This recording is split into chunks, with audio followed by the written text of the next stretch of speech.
En hvað verður allan þann úrgang sem hvorki endurunnin né endurnýttur? Jú, langstærstur hlutans hreinlega grafinn ofan í jörðina hér á landi, aðgerð sem í daglegu tali kölluð urðun.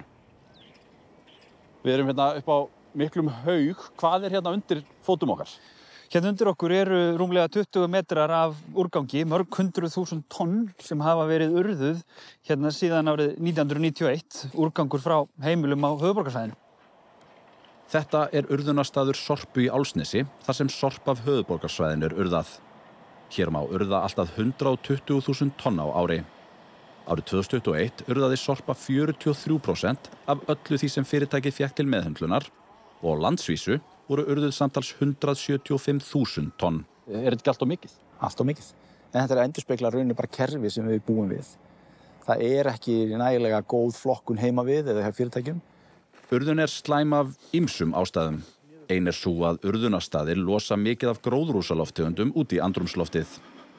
Ef við skoðum starfsemi Sorpu árið 2021 með tilliti til losunar, kemur í ljós að flugferðir á vegum fyrirtækisins losuðu ígildi 10 tonn af koltvísýringi, rafmagnsnotkun losaði 51 tonn, eldsneyti losaði 1375 tonn, en urðun á úrgangi losaði hvorki meira né minna en 78.601 tonn.